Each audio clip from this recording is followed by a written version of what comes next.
Hello दोस्तों, आप सबको आज की इस नई वीडियो में खुश आमदीद। आज की इस वीडियो में आप सीखेंगे कि काउंट इफ फंक्शन क्या है, इसको कब और कैसे यूज़ किया जाता है। तो बिना इंतज़ार किए हुए हम अपनी वर्कशीट पर चलते हैं और कुछ एग्जांपल्स के ज़रिए काउंट इफ फंक्शन को समझने की कोशिश करते हैं।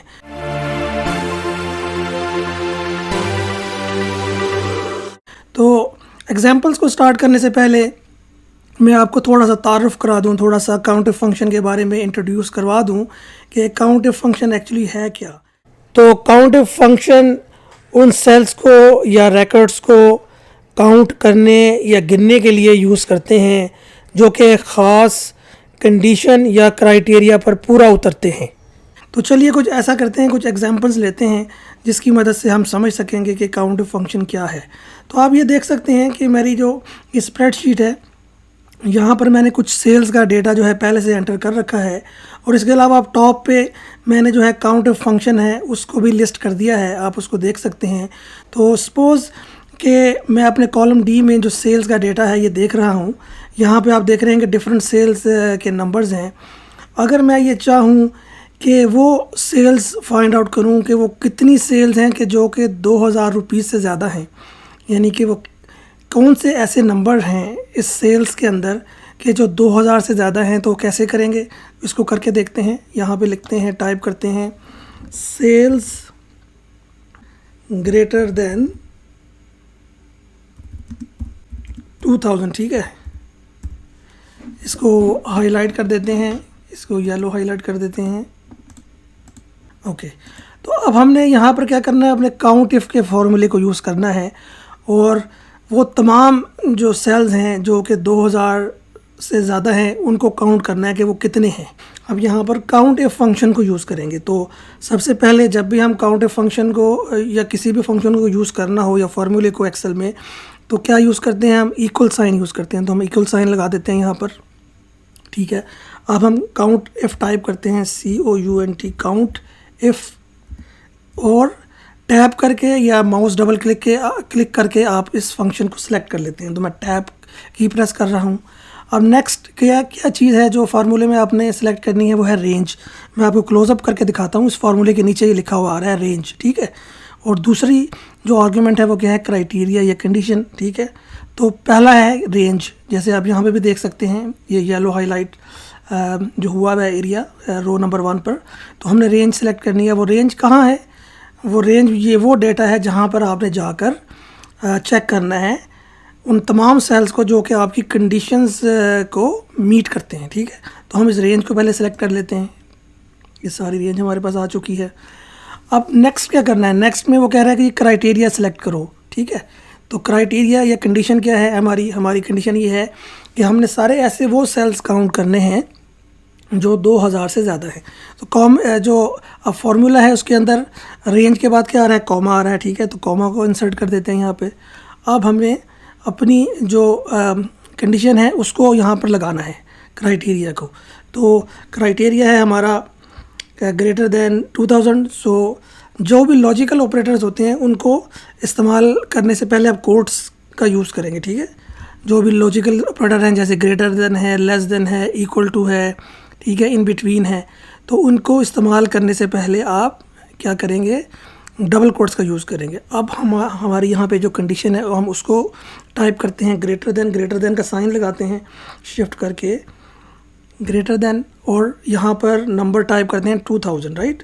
यही हमारी कंडीशन है ना कि हम जितनी भी सेल्स हमारी 2000 से ज़्यादा हुई हैं उनको काउंट करना चाहते हैं। तो 2000 कोड्स को क्लोज़ कर देते हैं और अपने कीबोर्ड पर एंटर का जो बटन है उसको प्रेस करते हैं।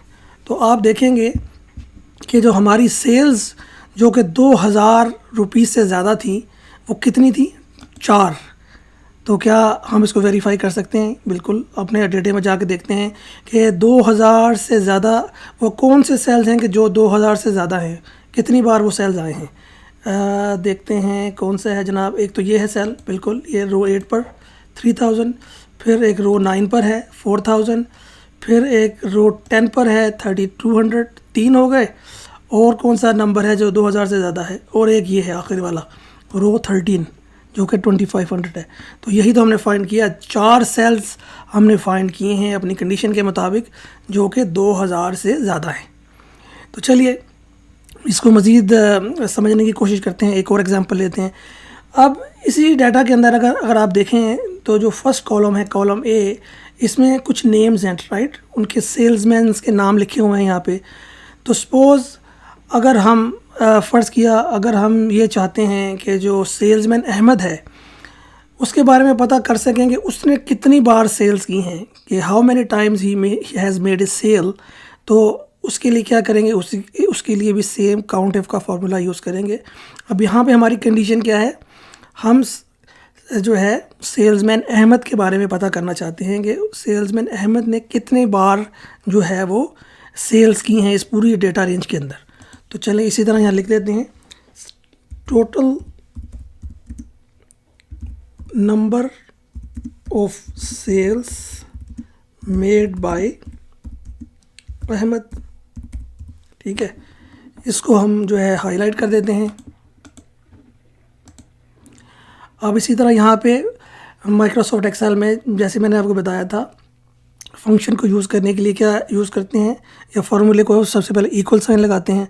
अब हम लिखेंगे count F, COUNT, count F. इसको यहाँ से टैब की से प्रेस करके सिलेक्ट कर लेते हैं। अब हमने क्या करना है, रेंज को सिलेक्ट करना है। अब वो रेंज कौन सी है जहाँ पे आपने जाकर चेक करना है, और वो तमाम सेल्स जो कि हमारी कंडीशन को मीट करते हैं। तो ये पूरी रेंज हमने नेम वाली जो रेंज है अब सिलेक्ट कर लेते हैं, क्योंकि इस रेंज में हमें चेक करना है। उसके बाद हमें क्या करना है, फार्मूला में आप देखेंगे कॉमा आ रहा है, कॉमा को इंसर्ट कर देते हैं, ठीक है। और अब हमने अपनी कंडीशन को यूज़ करना है, और कंडीशन क्या है, नेम है अहमद, ठीक है ना। अहमद जो है इसको हम टाइप करते हैं, और हमेशा टेक्स्ट जो डेटा होता है उसको जो है ना कोट्स में यूज़ करते हैं। जो टेक्स्ट डेटा होता है उसको हमेशा कोट्स में यूज़ करते हैं। तो यहाँ पे हम डबल कोट्स एंटर करते हैं और लिखते हैं अहमद। याद रहे कि जो स्पेलिंग है बिल्कुल वही होने चाहिए जो कि आपके डाटा रेंज के अंदर हैं, ठीक है। अगर वो स्पेलिंग गलत होंगे तो आपके की जो कैलकुलेशन है, जो फार्मूला है वो गलत हो जाएगा, फंक्शन जो है वो वैल्यू रिटर्न नहीं करेगा। तो डबल कोट्स को क्लोज़ करते हैं और अपने कीबोर्ड पर एंटर प्रेस करते हैं। अगेन आप देखेंगे कि जो टोटल नंबर ऑफ़ सेल्स हैं जो अहमद ने की हैं वो कितनी हैं, 4 हैं। तो इसको जाके वेरीफाई करते हैं। देखें अहमद इस पूरे डाटा रेंज में कितनी बार आ रहा है, यहाँ पर आया है, इसने सेल की है रो 4 पर। फिर अहमद कहाँ आ रहा है, रो 9 पर आ रहा है। फिर अहमद कहाँ आ रहा है, रो 11 पर आ रहा है थर्ड टाइम। और फोर्थ टाइम जो है अहमद कहाँ आ रहा है, वो रो 13 पर जो है उसने सेल्स की हैं। तो टोटल नंबर ऑफ़ सेल्स जो है हमारे पास यहाँ पर आ गई हैं अहमद की, वो कितनी हैं, 4, ठीक है। यही हमने फाइंड किया है। तो चलिए इसको मज़ीद समझने के लिए एक और एग्जांपल का सहारा लेते हैं, ठीक है। तो सपोज़ अब हम ये करते हैं कि रीजन वाइज जो है ना कुछ फाइंड आउट करने की कोशिश करते हैं। सपोज़ हम फाइंड आउट करना चाहते हैं कि जो नॉर्थ रीजन है उसमें कितनी बार सेल्स हुई हैं, नॉर्थ रीजन के अंदर कितनी बार टोटल सेल्स हुई हैं, तो हम उनको फाइंड करते हैं, ठीक है। तो यहाँ टाइप करते हैं टोटल नंबर ऑफ़ सेल्स, इसको हम एडिट कर लेते हैं, total number of sales in north area, ठीक है, इन नॉर्थ। ओके, इसको ले लेते हैं, इसको हाईलाइट कर देते हैं ताकि आप बेहतर तौर पर इसको देख सकें। अब total number of sales in north, उसी तरह अब हमने हमारी रेंज क्या होगी, ये पूरी रेंज होगी जो कि रीजन वाली जो हमारा कॉलम है जो कि कॉलम बी है।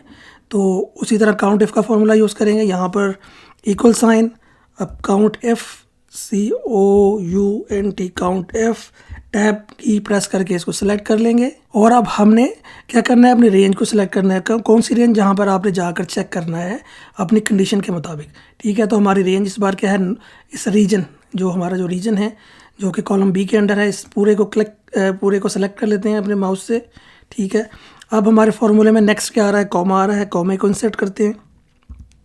और अब हमने क्या करना है, अपनी कंडीशन को सिलेक्ट करना है। हमारी अब कंडीशन क्या है, हम तमाम सेल्स को फाइंड आउट करना चाहते हैं कि जो कि नॉर्थ रीजन के अंदर हुई है। तो यहाँ पर उसी तरह हम डबल कोट्स में नॉर्थ टाइप कर देते हैं, नॉर्थ भी क्योंकि एक जो है टेक्स्ट डेटा है, तो इसको हम जो है नॉर्थ को टाइप कर देते हैं, डबल कोट्स को क्लोज कर देते हैं और अपने कीबोर्ड पर एंटर प्रेस करते हैं तो आप देखेंगे कि नॉर्थ एरिया में जितनी सेल्स हुई हैं वो हमारे सामने आ गई हैं, और वो कितनी हैं, 5 हैं। तो इसको वेरीफाई करते हैं, नॉर्थ रीजन कितनी बार आ रहा है यहाँ पर। एक बार ये आया है रो नंबर 4 पे, दूसरी बार रो नंबर 7 पे, तीसरी बार रो नंबर 9 पर, चौथी बार रो नंबर 10 पर, और 5वीं बार आया है रो नंबर 13 पर। तो यही तो हमने फाइंड किया है। टोटल नंबर ऑफ़ सेल्स जो हुई हैं नॉर्थ एरिया में वो 5 मरतबा हुई हैं, ठीक है। तो ये थी वो 3 एग्जांपल्स जिसकी मदद से आपको आसानी हुई होगी काउंट इफ फंक्शन को समझने में, कि इसको कैसे अप्लाई कर सकते हैं, किस क्राइटेरिया और कंडीशन के तहत हम इसको यूज़ कर सकते हैं। तो चलिए एक और एग्जांपल जो है लेते हैं ताकि आपको मज़ीद बेहतर तौर पर समझ आ सके। तो इस बार हम एक डिफरेंट डेटा शीट है उसके अंदर जाते हैं। यहाँ पर मैंने जो है डिफरेंट आइटम्स हैं उनकी सेल्स का जो है वो डेटा एंटर किया हुआ है। तो सपोज़ हम ये चाहते हैं कि हम ये फाइंड आउट कर सकें कि जो बैग्स हैं कितने बैग्स हमारे सेल हुए हैं, ठीक है ना।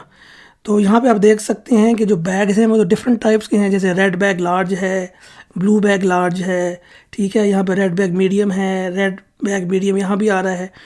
तो सपोज़ हम ये चाहते हैं कि जो टोटल बैग्स हैं रिगार्डलेस के वो रेड है या ब्लू है या जो भी उसकी स्पेसिफिकेशन है, लार्ज है या स्मॉल है, हम ये चाहते हैं कि ये फाइंड आउट करें कि टोटल बैग्स हमारे कितने सेल हुए हैं, ठीक है ना।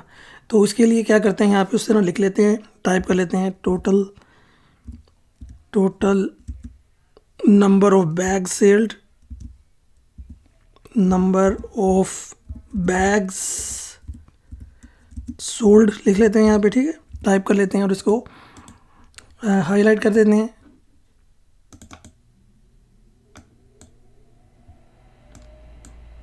ठीक है, यहाँ पे आप क्या करेंगे, फॉर्मूला लगाएंगे, यहाँ पे उसी तरह इक्वल साइन लगाएंगे, ठीक है।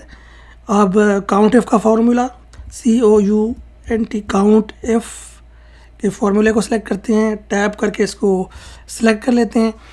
अब आपने जो अपनी रेंज देनी है, आपकी रेंज कहाँ है, जहाँ पे वो सारे बैग्स हैं, ठीक है, और सारी आइटम्स हैं, आई मीन, ठीक है।